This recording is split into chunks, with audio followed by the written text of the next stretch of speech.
Hola, buenas tardes. ¿Me escuchan? Buenas tardes, doctor. Sí, se lo escucha. Buenas tardes. ¿Se ve también la diapositiva? Sí. Ya. Bueno, buenas tardes. Vamos a empezar o dar continuidad a lo del lunes. Y hoy nos toca ver lo que corresponde a estómago. Y vamos a empezar refiriéndonos a la anatomía del estómago, especificando que deriva del intestino anterior embrionario. Está fijo en dos puntos, una unión gastroesofágica y por la retroperitoneal del duodeno. Se divide en 4 regiones: cardias, fondo, cuerpo y antro. La pared tiene 4 capas: mucosa, submucosa, muscular y serosa.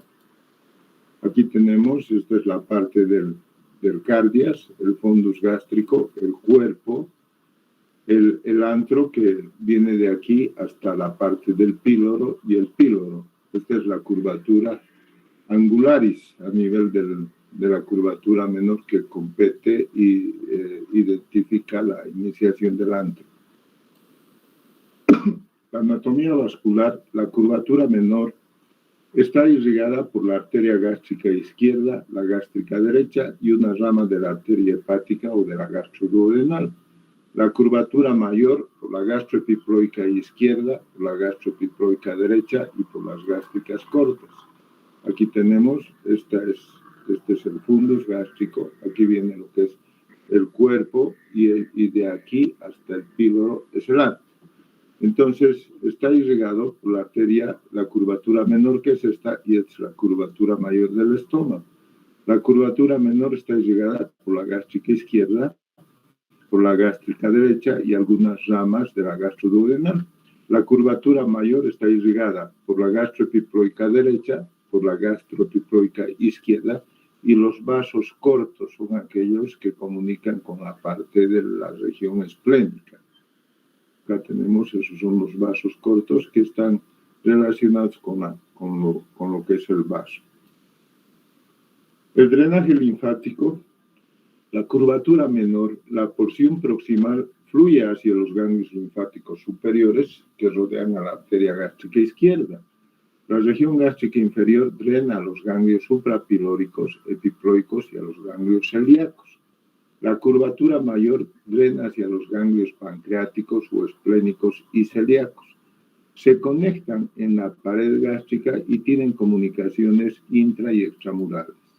Acá tenemos la disposición de las referencias de los ganglios que hemos dicho, que es muy importante la ubicación de estos ganglios cuando se hacen tratamientos relacionados a patología neoplásica en lo que respecta a la patología del estómago, tumoral del estómago. La inervación está dada por un sistema parasimpático por medio de los vagos. Los vagos también se denominan neumogástricos. Y una parte simpática que deriva de fibras preganglionares del 6º al 8º nervio raquídeo dorsal. Aquí tenemos, estos son los nervios vagos. Esto de aquí que viene desde arriba, en fin, por la parte del esófago, este es el vago anterior que va a terminar en la parte distal de la región píloro-duodenal o gastropilórica. Este vago anterior también se llama vago izquierdo y este es el vago posterior, este otro, que también va a terminar juntamente con el otro, con el vago anterior, y este vago posterior también se denomina vago derecho.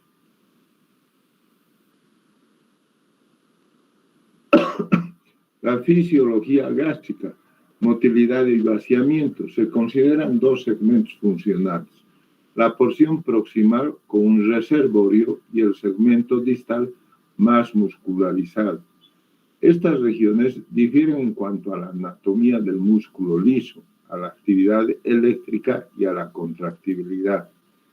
La parte superior del estómago se identifican aquí 3 capas de músculo liso, una longitudinal externa, circular media y una oblicua interna.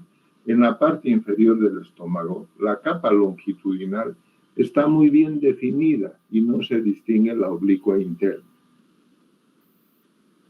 El marcapaso eléctrico se encuentra en el estómago. También hay un marcapaso, como hay marcapasos en el corazón, ¿no? En el estómago el marcapaso se encuentra en la porción media de la curvatura mayor. Genera cambios cíclicos en el potencial, 3 ciclos por minuto. El potencial de marcación controla la frecuencia, el ritmo, la dirección de la propagación, la velocidad y fuerza de las contracciones.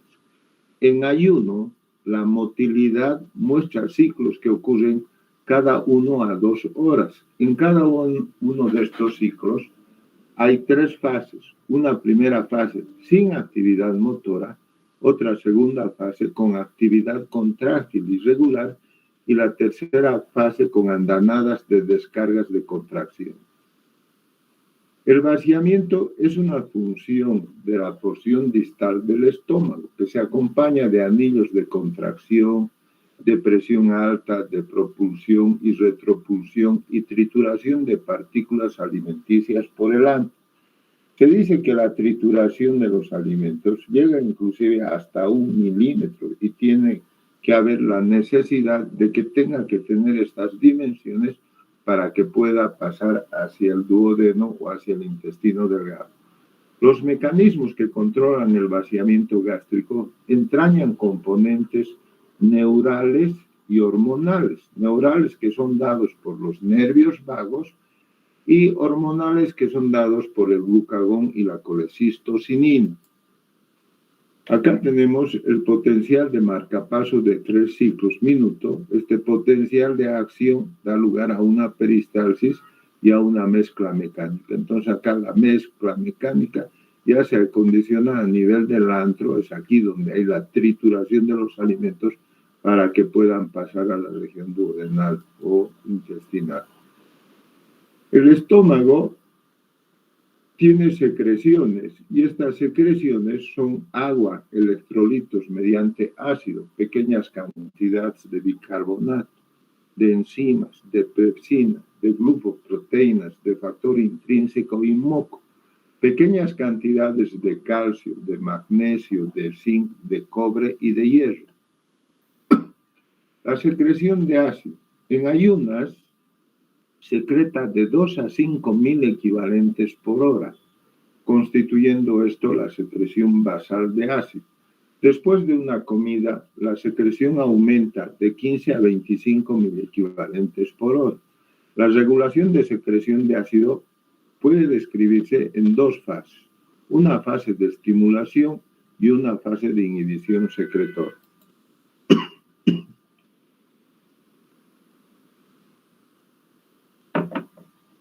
La estimulación se divide en 3 fases, una fase cefálica, una fase gástrica y una fase intestinal. La fase cefálica es mediada por el vago, que da lugar a la liberación de acetilcolina.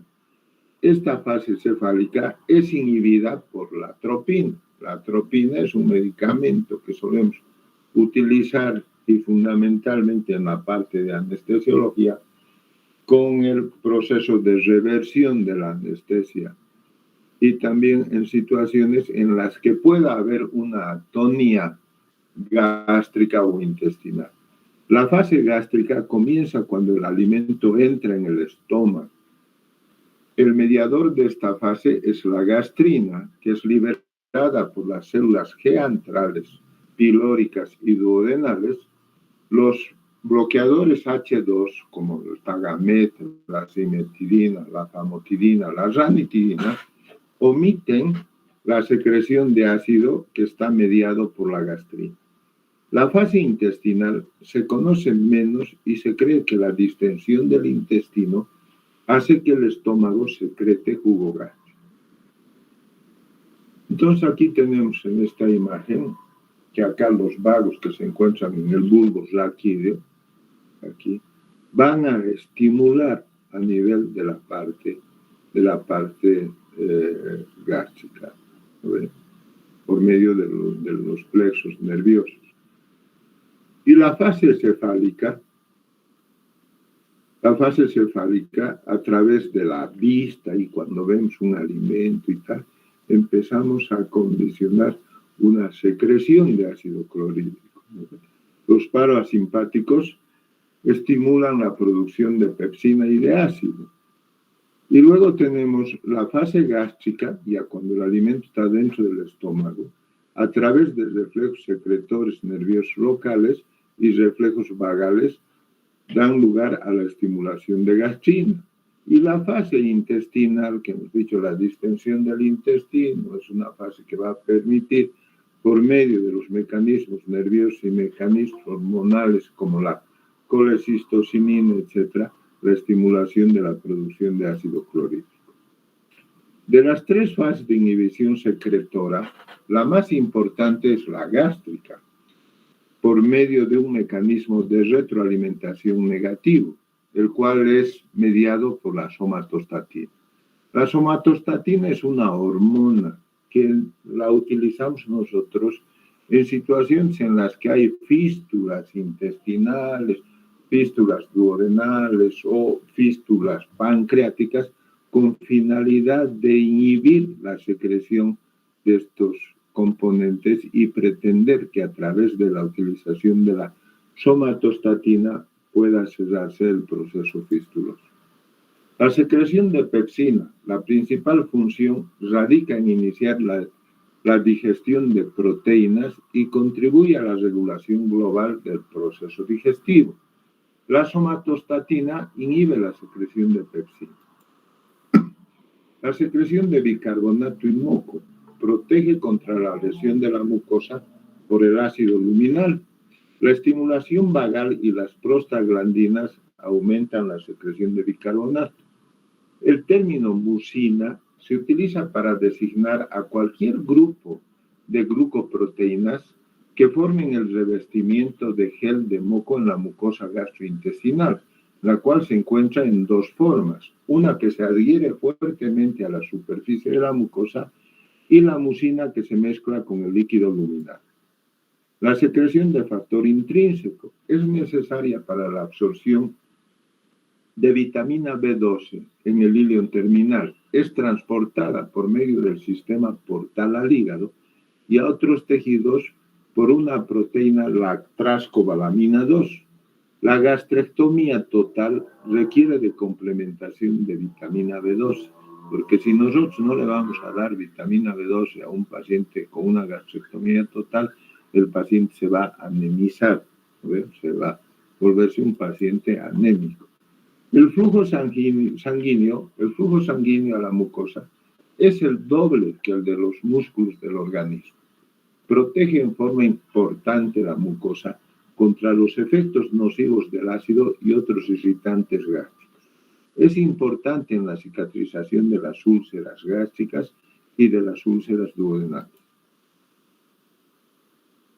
Ahora, dentro de este contexto anatómico y fisiológico del estómago, vamos a empezar a ver las patologías que pueden acontecer en el estómago. Y dentro de esto tenemos a la úlcera péptica, enfermedad por úlcera péptica.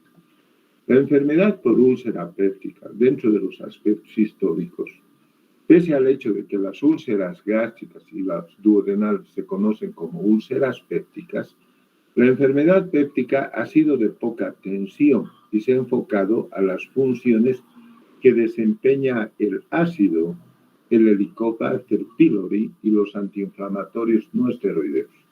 La presentación de la úlcera duodenal es rara en concentraciones menores de 12 a 15.000 equivalentes por hora. En cambio, la presentación, cuando nos referimos a úlcera péptica, no estamos especificando si esa úlcera es gástrica o duodenal. Entonces nos referimos directamente a una enfermedad ulcerosa que puede comprometer tanto el estómago o la parte duodenal. Entonces, cuando ya podemos decir úlcera gástrica, se refiere a todo el componente que está únicamente en el estómago. Y cuando nos referimos a úlcera duodenal, es la parte que corresponde a la primera porción del duodeno que incluye el píloro y también la parte prepilórica, o sea, que compete a la parte distal del antro que está en compromiso con el píloro.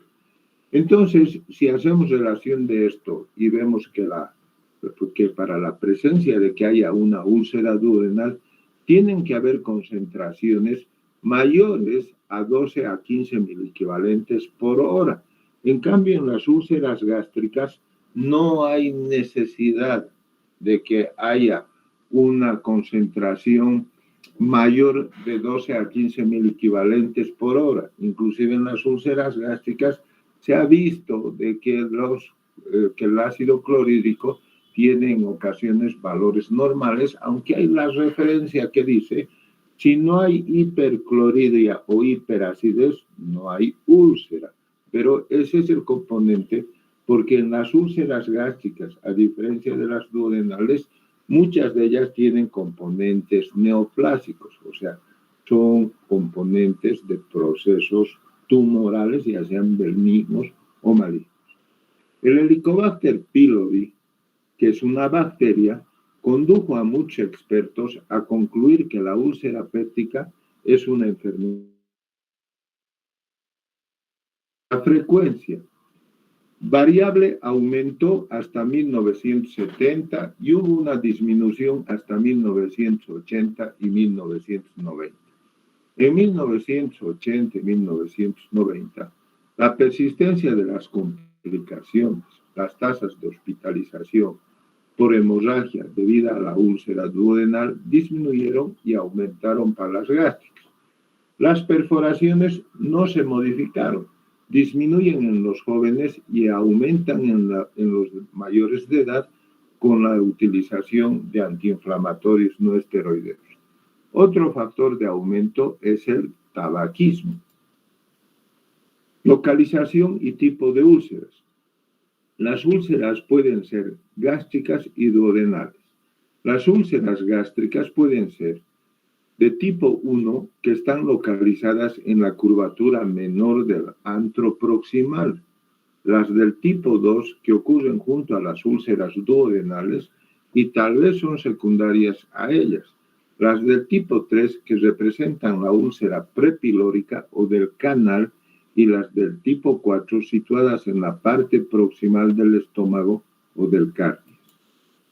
La patogénesis ocurre en estas úlceras cuando procesos superpuestos, como infección por Helicobacter pylori y consumo de antiinflamatorios no esteroideos, destruyen la mucosa o los mecanismos de defensa normal de la mucosa. La línea de defensa de la mucosa contra el ácido luminal es la secreción de moco y de bicarbonato.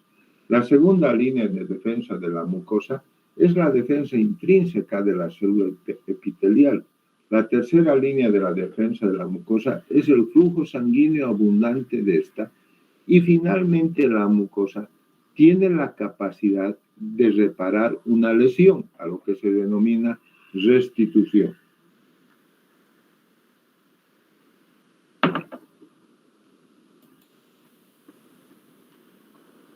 La infección por Helicobacter pylori. Primero se denominó Campylobacter pyloridis. Más tarde se denominó Helicobacter pylori. Es un gran negativo, muy móvil, de crecimiento lento. Su hábitat natural es el estómago humano. Vive en la superficie de la mucosa gástrica y su característica bioquímica es la producción de ureasa. La infección produce respuestas inflamatorias importantes de por vida, a excepción de que se cure con tratamiento antibiótico. Los agentes antiinflamatorios no esteroideos es la causa más común de la úlcera. Alteran la defensa de la mucosa contra el ácido y la pepsina luminales y retardan la cicatrización de la lesión. Las úlceras gástricas tienen una frecuencia 2 veces mayor que las duodenales. Cuando se suspenden los antiinflamatorios, cura la úlcera y no da sintomatología clínica. La úlcera ocasionada por Helicobacter pylori produce dispepsia. El ácido se requiere una concentración mayor a 15.000 equivalentes por hora para las úlceras duodenales.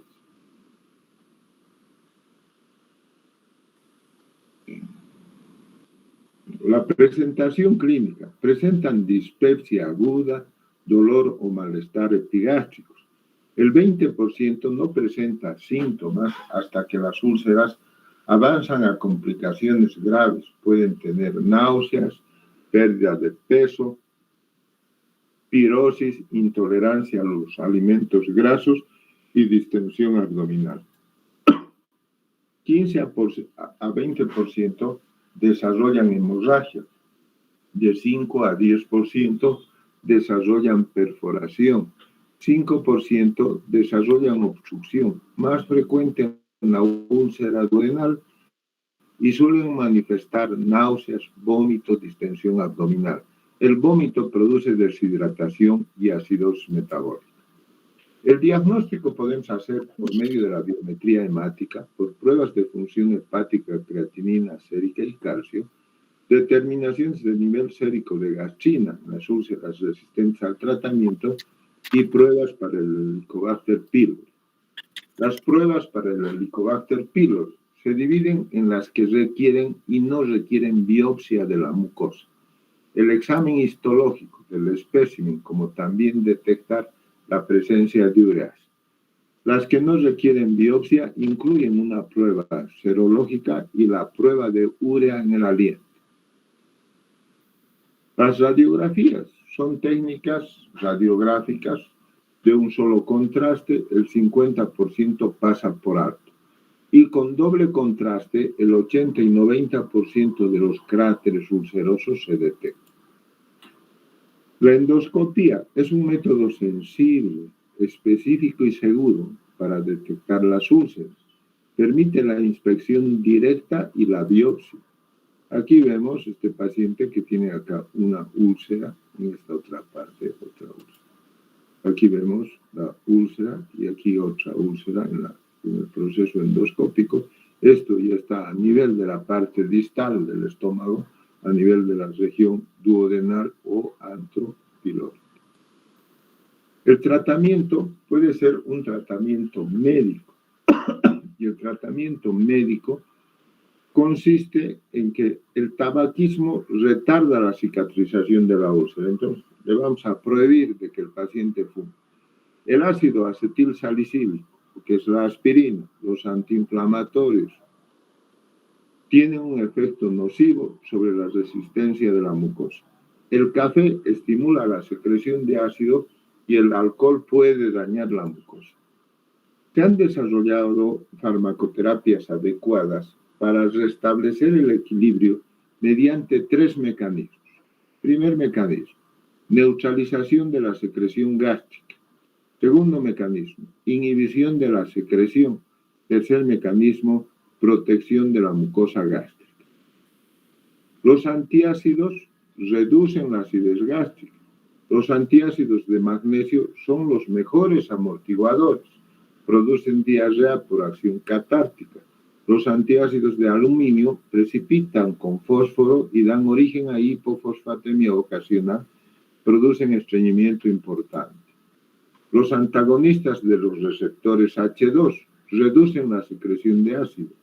En esto, como tenemos la cimetidina, la ranitidina, la famotidina, la nisatidina, inducen a tasas de cicatrización de la úlcera duodenal de un 70 a 80% después de 4 semanas y de 80 a 90% después de 8 semanas. Los inhibidores de la bomba de protones, como el omeprazol, por ejemplo, inhiben selectivamente la HQ apteasa de la célula parietal, que es una enzima que interviene en la secreción de ácido. El omeprazol, agente muy potente, superior a los receptores H2, o sea, superior a la ranitidina, tagamet, etc. El sucralfato es el único medicamento que actúa al mejorar la resistencia. Inhibe la actividad péptica, produciendo la cicatrización de la úlcera después de 4 semanas de tratamiento. El tratamiento de la infección por Helicobacter pylori. Se ha demostrado que las tasas de curación reducen notablemente la recurrencia para las úlceras duodenales y gástricas. La combinación de 1 o 2 antibióticos con agentes antisecretores o bismutor son muy eficaces, como la claritromicina, el metronidazol o la amoxicilina más el omeprazol durante a 7 a 10 días. El tratamiento quirúrgico para la úlcera. Hasta aquí, ¿quieren hacerme alguna pregunta? Por favor, adelante.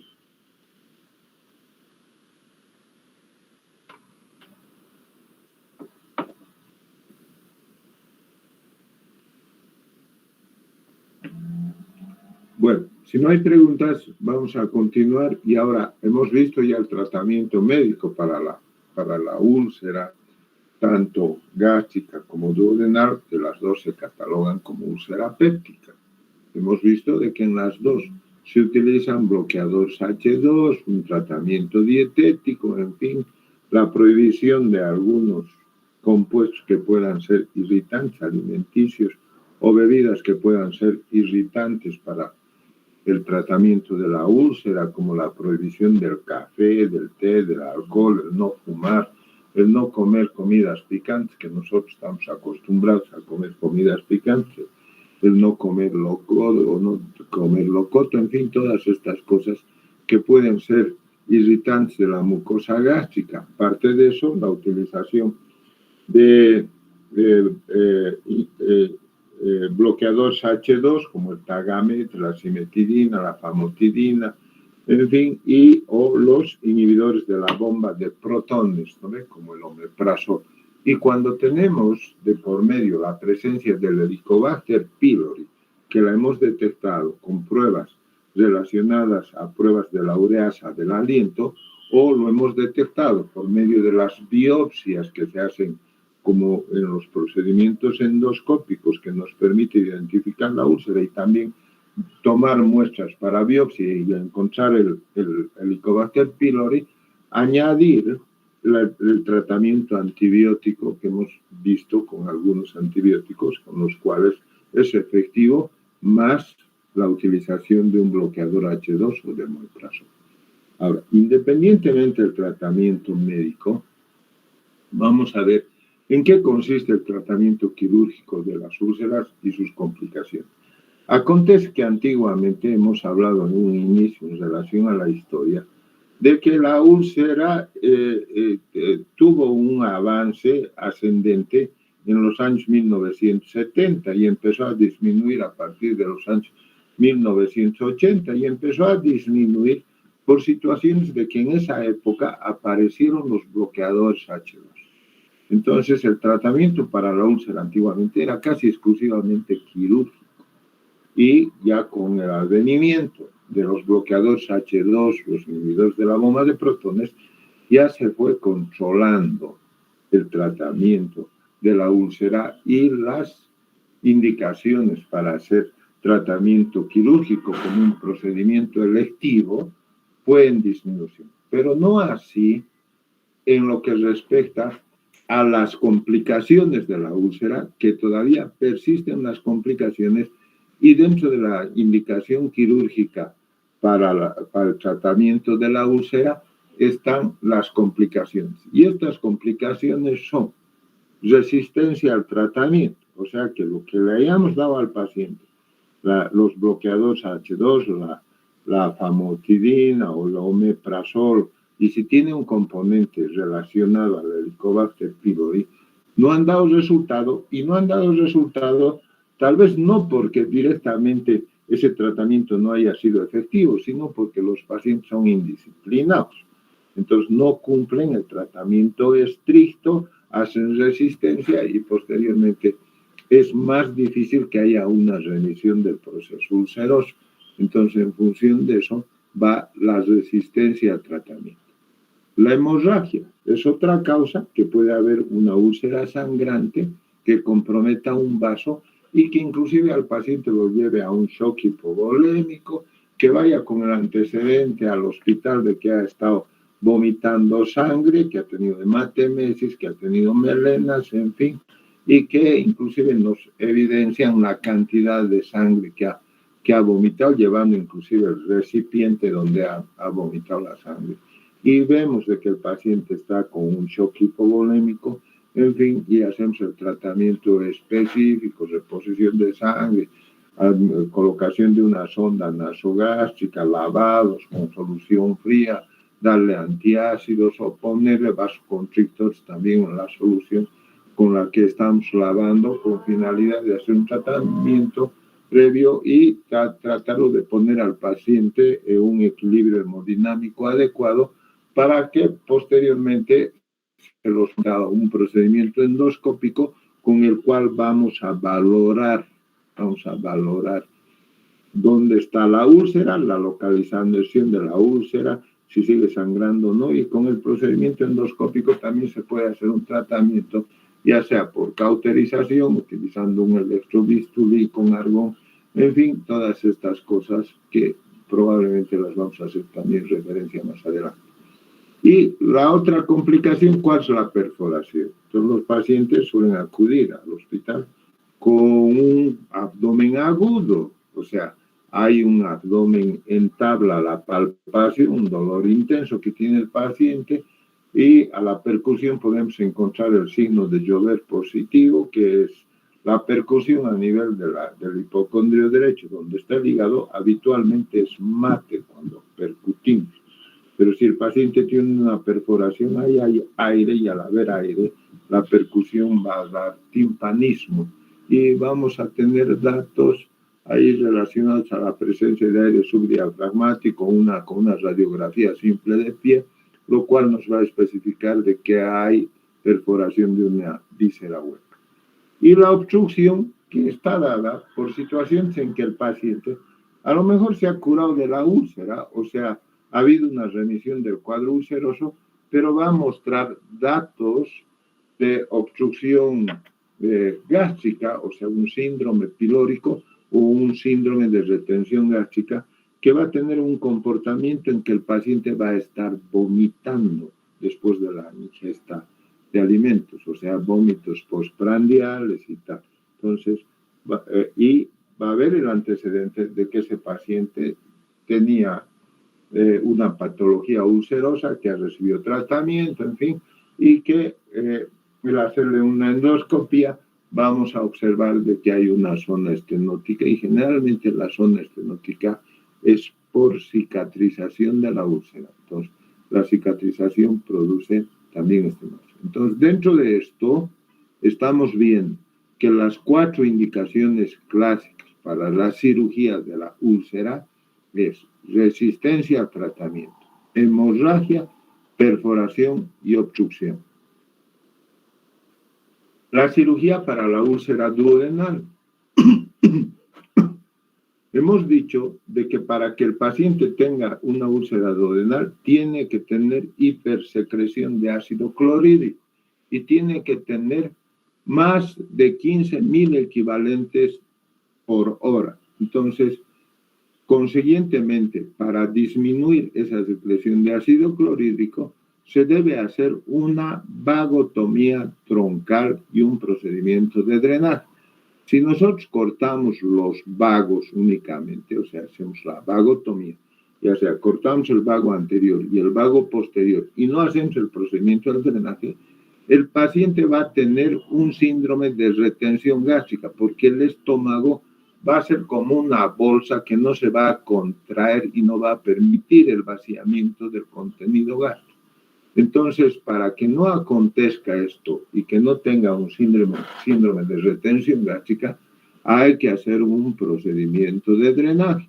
Y los procedimientos de drenaje se denominan piloroplastia de Heineck-Mikulicz, que es un corte a nivel de la región del píloro, o sea, que compromete la parte distal del estómago y corta el píloro y la parte de la primera porción del duodeno, pero indudablemente la parte importante es que se corte el esfínter. Se hace una incisión longitudinal y un cierre transversal que va a dar lugar a una boca más amplia que va a permitir de que haya un buen vaciamiento. Luego tenemos las otras piloroplastías, la piloroplastía de Finney, la gastroduodenostomía de Habuley, o también se puede hacer una gastroenteroanastomosis. La vagotomía supraselectiva. La vagotomía supraselectiva o de células parietales y la gástrica proximal son términos sinónimos que se utilizan para describir el procedimiento. El nervio criminal, nervio de Grassi, es una rama proximal del tronco posterior que predispone a la recidiva de la úlcera si se lo deja intacto. Aquí vamos a ver. Esta imagen, esta es la unión gastroesofágica a nivel del hiato de esta parte. Entonces ha desperitonizado esta parte y se expone lo que es el esófago. Este es el esófago. Y esta es la parte superior del estómago, o sea, la parte el cardio. Entonces, aquí ya han hecho una sección del vago anterior, este vago anterior, que también se llama vago izquierdo. Y aquí han identificado el vago posterior. Aquí está poniendo inclusive el dedo por debajo del vago posterior y está jalando con un gancho.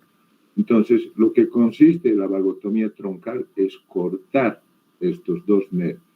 Y al cortar estos dos nervios, este estómago no va a secretar ácido clorhídrico por medio de un estímulo nervioso, pero sí puede secretar algo de ácido clorhídrico a través de una hormona que hay en el estómago, que está a nivel del antro, que se llama gastrina, que esta hormona va a estimular las células pilóricas del fundus gástrico para producir ácido clorhídrico. Entonces, dentro de esto, al hacer la vagotomía troncal, no vamos a inhibir en su integridad la producción de ácido clorhídrico, pero probablemente vamos a inhibir por lo menos el 80% de la producción de ácido clorhídrico y un 20% puede estar dado por la gastritis. Entonces, cuando cortamos esto, este estómago queda tónico y tenemos que hacer una operación de drenaje que hemos dicho que son las piloroplastías. Aquí está la piloroplastía.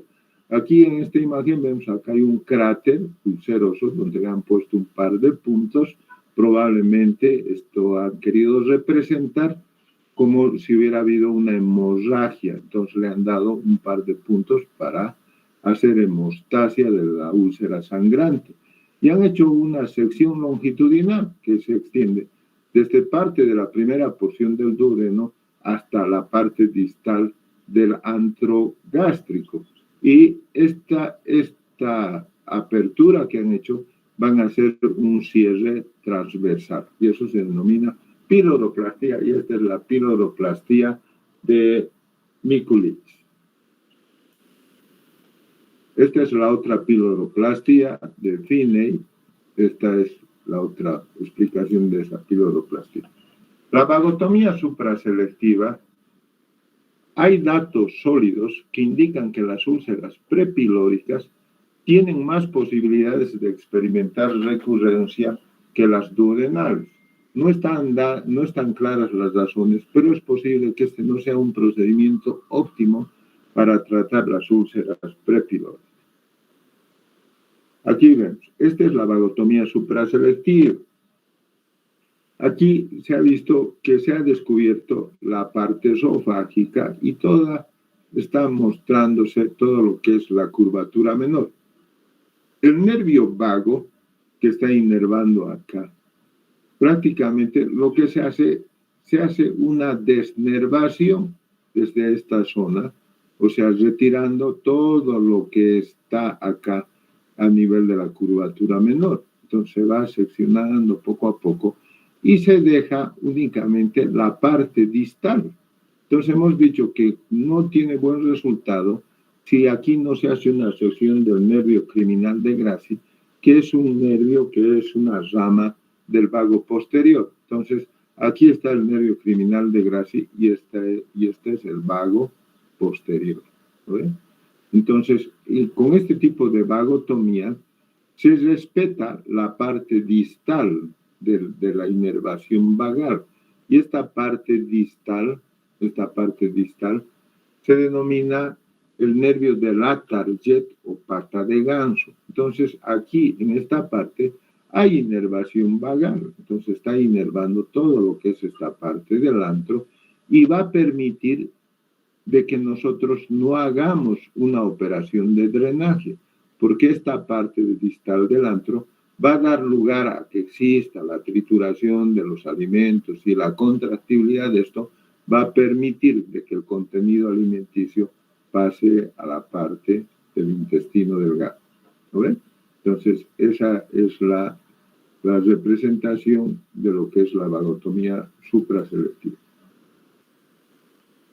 La vagotomía troncal y antrectomía. Les había dicho que la vagotomía troncal inhibe de secreción de ácido clorhídrico, probablemente un 80%, es una imaginación mía, porque no está bien determinada ni en las explicaciones, en fin, de qué porcentaje puede estar afectado, digamos, una vagotomía troncal. Pero con una vagotomía troncal a veces es suficiente para hacer un tratamiento quirúrgico de la úlcera duodenal. Pero si a nosotros, aparte de esta vagotomía troncal, le hacemos una antrectomía, o sea, retiramos la parte distal del estómago, donde está la hormona gastrina, al retirar esta parte ya no va a haber hormona gastrina. Entonces, ya no va a haber estimulación a nivel de las células pilóricas del fundus gástrico, ya no va a haber producción de ácido clorhídrico. Entonces, al dar un corte, digamos, de la producción casi en la integridad de ácido clorhídrico, porque puede haber todavía algo que dé producción de ácido clorhídrico que está dada por la parte intestinal. O sea, hemos dicho de que la parte intestinal puede producir ácido clorhídrico como la colecistocinía. Pero, sin embargo, con esto casi damos lugar a una totalidad de la secreción de ácido clorhídrico. ¿Y cómo se mide el resultado de estos procedimientos? Se mide a través de la recurrencia. Entonces, la tasa de recurrencia con la vagotomía troncal y antrectomía es del 0 al 2%. Más la vagotomía y piloroplastia se utiliza en situaciones de emergencia. La vagotomía supraselectiva en situaciones programadas. La vagotomía con antrectomía es el tratamiento indicado de las úlceras prepilóricas que requieren una cirugía programada. Entonces estamos viendo aquí que hay una diferenciación. Una que es cirugía electiva, en la que podríamos hacer también una vagotomía más antrectomía, y una cirugía de emergencia que es vagotomía y una operación de drenaje. O sea, puede ser piloroplastia, una gastroenteroanastomosis, en fin. Es cierto, han entendido, ¿no? Acá tenemos que están haciendo una hemigastrectomía, casi 3/4 partes del estómago están retirando en este paciente. Han hecho un cierre acá del muñón duodenal y esta otra parte se va a unir el intestino delgado, el yeyuno, y se va a constituir en lo que es una operación de Billo tipo 2. La vagotomía troncal posterior y seromiotomía anterior laparoscópica no se dispone de resultados a largo plazo para comparar con los procedimientos abiertos. No requiere de procedimientos de drenaje. Todavía esto está en una fase de análisis y ver todavía qué resultados va a dar. Las operaciones para la úlcera gástrica. O sea, hemos dicho que las operaciones para la úlcera duodenal tienen que dar lugar a vagotomías, sean vagotomías troncales o vagotomías supraselectivas. Y las operaciones para la úlcera gástrica, como no son hipersecretoras, no nos vamos a meter con los vagos, sino que vamos a hacer resecciones del estómago en las zonas donde se encuentre la úlcera o esté comprometido. Entonces, en estos casos, la entrectomía, que incluye la úlcera, es el procedimiento estándar para las úlceras gástricas. Es preferible la reconstrucción con técnica de Bilsod 1 debido a que la zona píloro-duodenal por lo general es normal. Entonces, hay dos técnicas de gastrectomías. Una que es la Bilsod 1 y hay otra que es la Bilsod 2. Esas técnicas únicamente se dan cuando las gastrectomías son parciales, no son totales, porque también podemos hacer gastrectomías totales en algunas situaciones que tengan esa indicación, pero en las gastrectomías parciales nos llevemos 3/4 partes, la mitad del estómago o únicamente el antro, podemos hacer la técnica de Bilsod 1 o Bilsod 2. Entonces, para diferenciar, la técnica de Bilsod 1 es la que va a dar continuidad. O sea, aquí, por ejemplo, se ha retirado la parte del antro, pero el antro es muy, muy amplio para hacer una anastomosis con el duodeno. Entonces, ¿qué hemos hecho? Hemos cerrado parte del antro y únicamente una porción se ha hecho la anastomosis con el duodeno. Entonces, esto sigue su curso normal. ¿Ve? Esta es la Bilsod 1.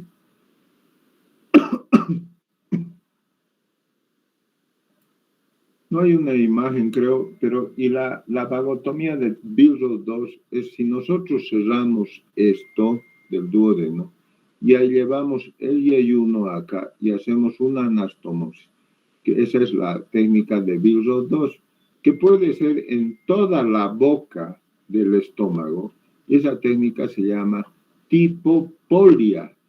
O puede ser cerrando en parte únicamente una parte del estómago y esa anastomosis en esa parte se llama Hollmeister-Finister. Si llevamos el yeyuno por la parte anterior del colon, se llama antecólica, y si llevamos por la parte posterior, se llama transmesocolónica. Si sigue el sentido del duodeno así, entonces se llama isoperistáltica.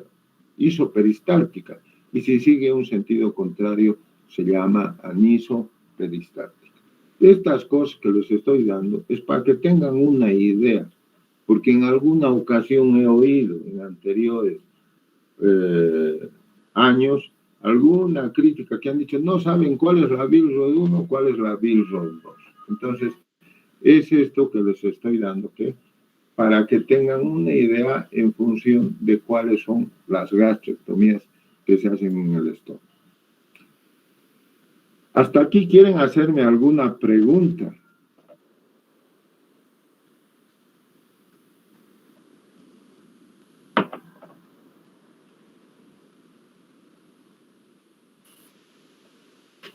Bueno, si no hay preguntas, operaciones para las complicaciones. Una de las complicaciones hemos dicho que es hemorragia. Se puede realizar esófago gastroduodenoscopía, que es un estudio endoscópico. A través de ese estudio endoscópico, localizar la úlcera si está sangrando y tal, y para hacer tratamiento endoscópico podemos utilizar el cauterio bipolar, la sonda térmica o tratamiento con inyección que suele tener una recidiva de 10 a 40%. El tratamiento con inyección es por medio de una sustancia esclerosante. Se suele utilizar alcohol absoluto con aceite de ricino. Entonces hay que poner ese alcohol absoluto, la inyección, únicamente a nivel de la mucosa y no hacer infiltraciones más profundas porque pueden complicarse con una necrosis de la pared del estómago o de la úlcera y dar lugar a una perforación. La selección del procedimiento se limita a dos posibilidades, entonces, en lo que respecta al procedimiento quirúrgico, a dos posibilidades, vagotomía y drenaje y vagotomía con antrectomía. La perforación se recomienda el cierre. A ver, si nosotros hablaríamos, aquí volviendo, si hablaríamos de la hemorragia, entonces los pacientes que se van a operar tienen indicación de cirugía. O sea, se dice que los pacientes que tienen una úlcera sangrante, que el 80% remite con tratamiento médico. Y hemos dicho que el tratamiento médico consiste en tratar de hacer hemostasia con lavados, con solución fría, con antiácidos. Podemos utilizar también vasoconstrictores locales, como ponemos un poco una ampolla de adrenalina en la solución para que tenga una acción vasoconstrictora a nivel de la úlcera, ¿no ves? O podemos utilizar estos métodos que son ya haciéndole la endoscopia, que también nos permite la endoscopia, y bien importante cuando vamos a tomar algún tipo de conducta quirúrgica, porque ya sabemos dónde está la úlcera por medio del estudio endoscópico. Pero con la endoscopia podemos hacer también el tratamiento de la hemorragia con cauterio bipolar, sonda térmica y tal.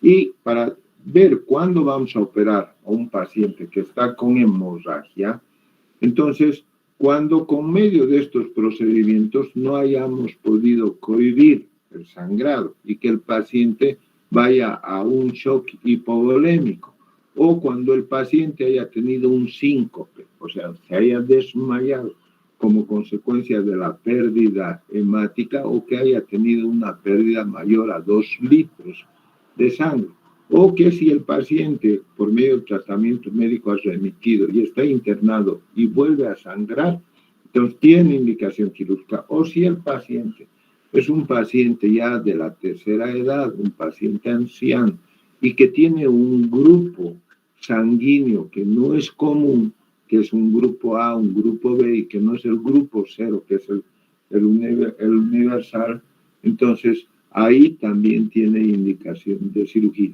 Entonces, no a todos que sangren los vamos a operar y tal. Entonces, tenemos que ver a cuáles los vamos a operar y a quiénes no.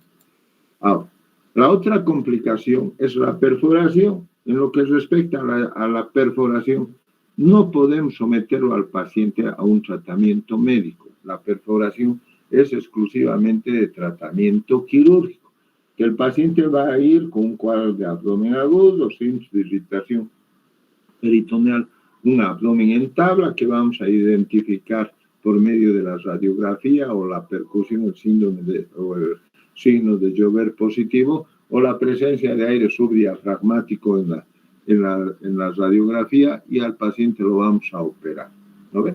Entonces, si ese paciente que se ha operado, si la perforación o la sintomatología sobrepasa 48 horas, es más de 48 horas, lo que se aconseja es únicamente un cierre simple de la perforación, o que el paciente tenga otros cuadros concomitantes, que sea un cardiópata, un neumópata, un paciente con una insuficiencia renal, en fin, que tenga otros cuadros concomitantes. Entonces también únicamente vamos a hacer el cierre de la perforación. Y al hacer el cierre de la perforación, únicamente estamos haciendo el tratamiento de lo que es la emergencia, y la emergencia es la perforación.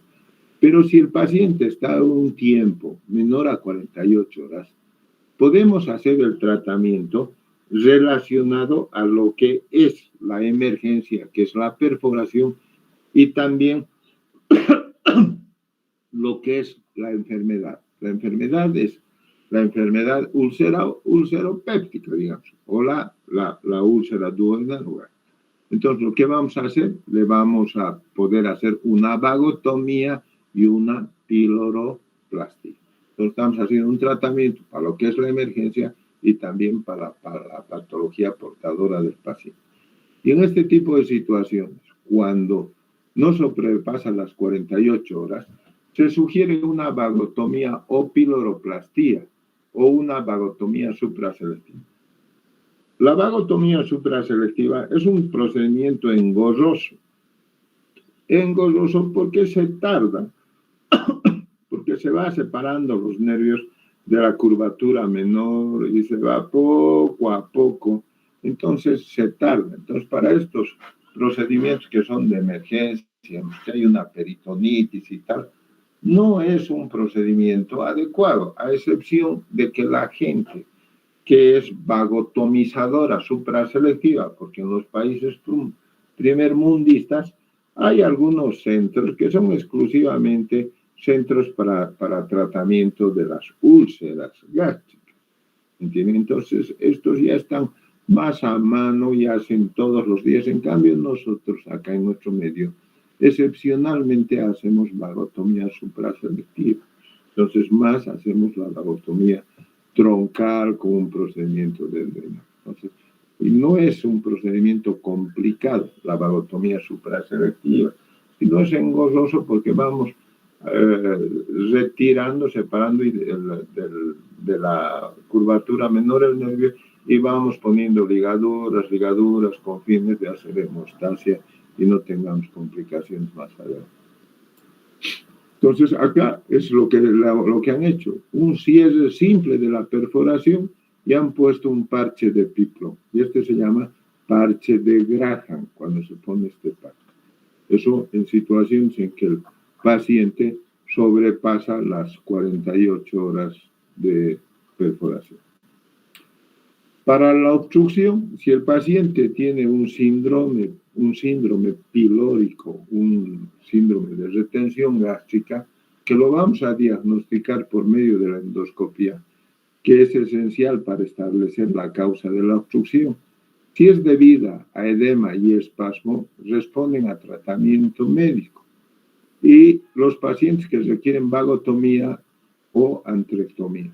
La vagotomía con gastroenteroanastomosis, ¿no? Entonces, en situaciones en las que hay obstrucción, podemos hacer también una vagotomía con una piloroplastia o cualquier tipo de procedimiento de drenaje. Ahora, si por ejemplo hay un problema cicatrizal que muestra una parte muy defectuosa de la parte pilórica y no se va a poder hacer un procedimiento de drenaje a través de una piloroplastia, podemos hacer una gastroenteroanastomosis o si no podríamos hacer una antrectomía, o sea, resecar la parte del antro y hacer una anastomosis con el intestino delgado, con el yeyuno. Las complicaciones de las operaciones por úlcera péptica. Hay complicaciones tempranas, la mortalidad global para la vagotomía y piloroplastia y la vagotomía más antrectomía es del 1%. Para la vagotomía supraselectiva es del 0,5%. La hemorragia, la infección y retardo en el vaciamiento rápido ocurre en un 5%. Complicaciones crónicas, alrededor de 25% de los enfermos que se someten a cirugía de la úlcera péptica desarrollan algún grado de síndrome postgastrectomía. Cerca del 1% de ellos tiene una incapacidad permanente. El síndrome de vaciamiento rápido se presenta en 1% en la vagotomía proximal, en 50% en la gastrectomía parcial, es más común en la Billroth 2 y los síntomas tempranos suelen ocurrir 10 a 30 minutos después de las comidas. El vaciamiento tardío se presenta de 2 a 4 horas después del alimento. Los síntomas gastrointestinales, sensación de llenado epigástrico, náusea, vómito, dolor abdominal de tipo cólico, distensión abdominal y diarrea explosiva. Los síntomas vasomotores, diaforesis, debilidad, mareos, palidez seguida de rubor, visión borrosa, palpitaciones, taquicardia y deseo de asumir la posición de cúbito dorsal. La diarrea posterior a vagotomía se desarrolla en un 20% de los pacientes con vagotomía troncal, 3% de los pacientes con vagotomía selectiva y 1% de pacientes con vagotomía gástrica proximal. La diarrea desaparece con el tiempo y no es necesario un tratamiento específico. El síndrome de asa aferente suele ocasionar obstrucciones agudas y completas, suelen presentar vómitos con características biliares y sin alimento. El tratamiento es quirúrgico y consiste en la conversión de la gastroyeyunostomía Billroth 2 en gastroyeyunostomía en Yedder-Rux. El síndrome de asa eferente, los síntomas son de cualquier obstrucción del intestino delgado o de la salida gástrica. Presentan dolor abdominal difuso, tipo cólico, vómitos biliosos con alimentos. El tratamiento es quirúrgico dependiente de la causa. La gastritis por reflujo alcalino. O sea, en las gastrectomías de tipo Billroth 2, como pasa el contenido biliar por el estómago, puede condicionar a una gastritis alcalina. O sea, la presencia de bilis va a darnos una gastritis alcalina. Entonces, la gastritis por reflujo alcalino se caracteriza por dolor epigástrico constante y urente, exacerbado por el consumo de alimentos, náuseas, vómitos biliosos que no alivian el dolor. Se diagnostica con la endoscopía. El tratamiento médico no es muy efectivo. El tratamiento quirúrgico es en Yedesux. O sea, la Yedesux es una asa desfuncionalizada que va a permitir de que la bilis vaya por una otra parte distal y que no esté yendo por la parte del estómago. Entonces, por ese tipo de situaciones ya no va a haber reflujo biliar a nivel del estómago y va a permitir de que se resuelva el proceso de gastritis por reflujo alcalino. La gastritis inducida por tensión. Esta es otra causa, la gastritis inducida por tensión. O sea, ya hemos hablado de lo que es el tratamiento de la úlcera péptica y el tratamiento de la úlcera duodenal, que va en relación a las vagotomías troncales o supraselectivas, más antrectomía y tal.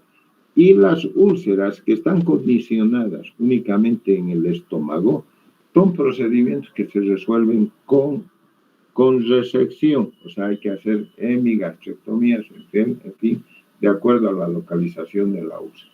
Si un paciente, en vez de tener una perforación de una úlcera duodenal, tiene perforación de una úlcera gástrica, únicamente se recomienda el cierre simple de la úlcera, pero también se recomienda la toma de biopsia con finalidad de descartar si no hay algún tipo de proceso neoplásico que ha sido el factor condicionante de la formación de la úlcera y la perforación. Ahora vamos a entrar a otro acápite que es la gastritis inducida por tensión. La gastritis inducida por tensión se presenta después de quemaduras graves, de traumatismos, de choque hemorrágico, de insuficiencia respiratoria o septicemia. Se trata de múltiples erosiones superficiales en el fondo del estómago. La frecuencia se presenta en todos los pacientes con lesiones graves al cabo de 24 a 48 horas. Un pequeño número de estos presentan hemorragia gastrointestinal importante. O sea, por este tipo de situación en la que especifica de que estos pacientes estén conscientes o inconscientes, suelen desarrollar la gastritis inducida por tensión. Se entiende por tensión como a lo que también se denomina úlceras por estrés. Entonces, ya dentro de este tipo de situaciones, hay un protocolo en todos los pacientes que tienen problemas patológicos complejos y tal, la administración en forma preventiva de bloqueadores H2 o inhibidores de la bomba de protones. Todo paciente que va a la unidad de terapia intensiva, que esté consciente o inconsciente, tiene que tener como parte del tratamiento la indicación de administración de este tipo de antiácidos, que son los bloqueadores H2 o inhibidores de la bomba de protones. Justamente para tratar de prevenir esta complicación, que es la gastritis inducida por tensión.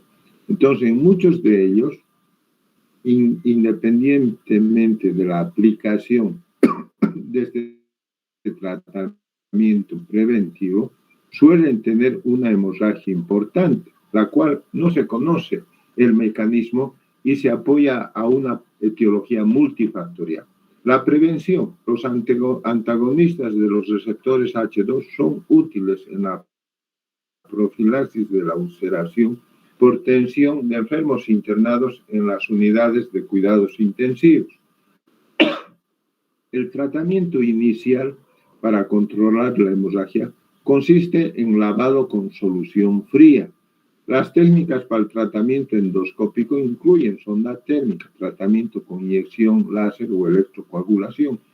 Y el tratamiento quirúrgico consiste, bueno, esto de la gastrectomía total, que vemos aquí el tratamiento quirúrgico en la gastrectomía total, cuando prácticamente el proceso ulceroso de la gastritis, del que está condicionando la gastritis por tensión, está prácticamente comprometiendo casi todo el estómago y no hay manera de poder solucionar con otro tipo de tratamiento que sea más banal en función del tratamiento mismo que va a recibir el paciente en relación a una gastrectomía total. Bueno, eso es todo, y si es que quieren hacerme alguna pregunta.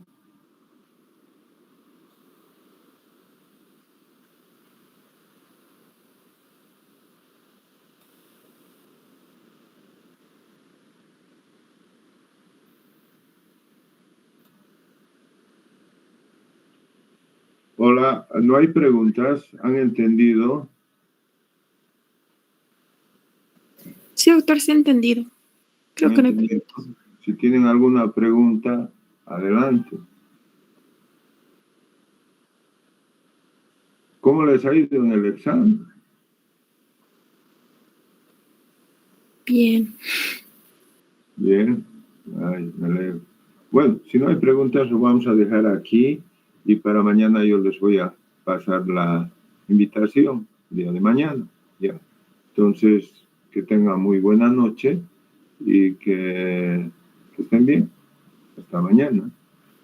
Hasta mañana, doctor. Buenas noches. Hasta mañana, doctor. Buenas noches.